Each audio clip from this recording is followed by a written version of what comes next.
Learning Berg Dal Halacha Hey. If somebody set aside a Pesach and he died, now his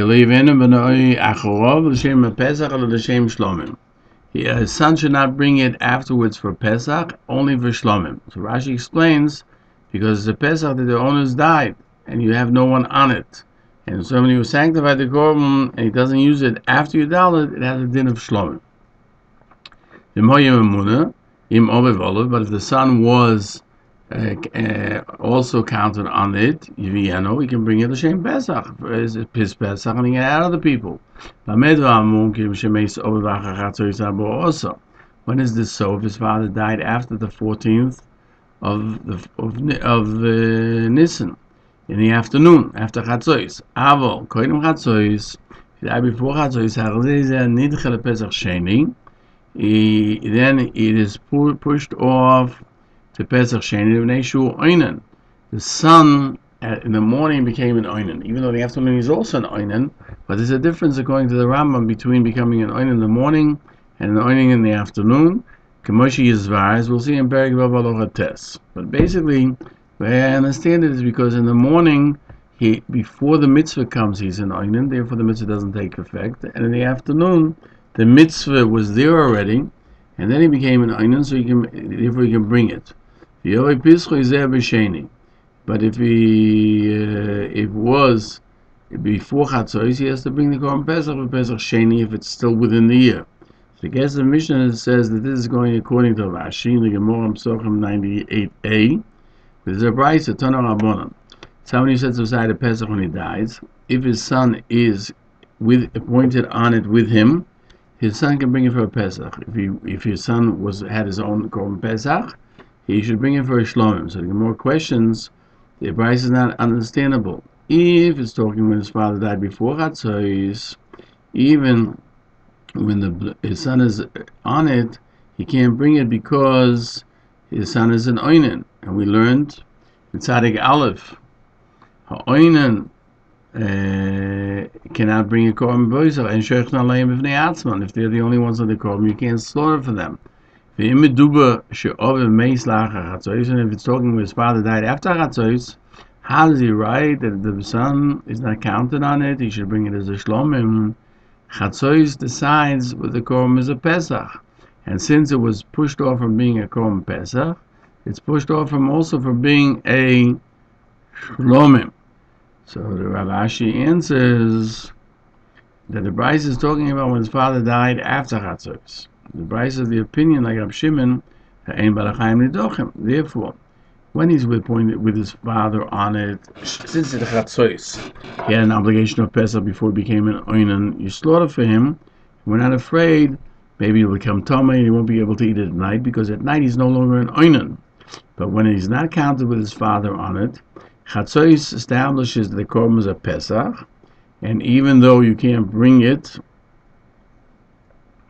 the locha is ba'ein balachayim nedochim. Balachayim are not pushed off. Therefore, after Pesach, meaning after Yudalad, you can bring it as a shlomim. We're now learning Perek Dal Halacha Vov. Misha ovad pischoy umotza acher umotzoi acher sheivrish Pesach acher. Let's go down to the Peirush. Somebody who set aside his Pesach, and he found his first Pesach. In other words, he set aside the second one, and then he found it after Shefrish Pesach and after he set aside the second one. Now we have in front of him two possibilities to be candidates to be a Korban Pesach. Yaakov Ezeman Sheyitz L'Shem Pesach. He can bring whichever one he wants to L'Shem Pesach. The Mori Korkis and the Gezer Mishnah both bring two sources for this. One is Rashi in the Mishnah Sochim, that if the Pesach was found before you slaughtered the second one, is he pushed it away when he brought another korban, and shouldn't be brought. The first one shouldn't be brought even as a shlomim, because that's, even though it was lost, he could have brought the first one L'Shem Pesach. Otherwise, how did he push it off? By setting aside the second one. And the second one, in the second source is in the Gemara that if somebody sets aside a chatos and it gets lost, and he set aside the second one for it in its place, and then he found the first one. Both of them are there.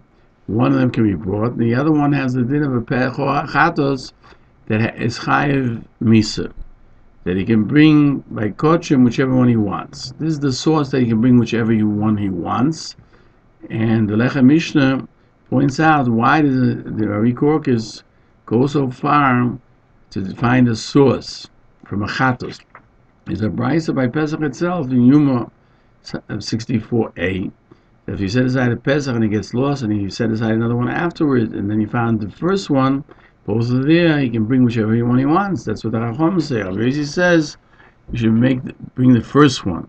If the second was a better one, he can bring it as well instead of the first one. Sheni Yaakov Shlom. The second one should be brought as a Shlomim. In the Mishnah, we find the exact opposite. The Pesach that was found before they slaughtered the second Pesach that one should graze until it gets a mum. Then you bring Shlomim. Has the Rambam right that you can bring the first one, the second one is a Shlomim? That's what the Ravid questions. And the Kesef Mishnah answers that the Rambam learns the Gemara that the Mishnah that Gemara Mishnah is going according to the Mandiyoma, the Balei Chaim pushed off. Therefore, the first one cannot be brought as Shlomim ever. But the Rambam Paskins according to codifies the halacha according to the one who says the Balei Chaim are not pushed off forever, and once after Pesach has gone by, he can bring it as a Shlomim. And Rashi also explains that the Mishnah is according to the Tana who's of the opinion the Balei Chaim are pushed off. Sure, the Kesef Mishnah asks another question. If the Rambam is the opinion the Balei Chaim are not pushed off, why, when he found the second one before he slaughtered the first one before he slaughtered the second one, and he took a third animal, and he said that this third animal is in the place of the first one, the Rambam codifies the halacha that the Tmura cannot be brought, and it has to be you have to wait till it gets a blemish, has to graze till it has a blemish, it should be sold, and you should bring another animal. Thus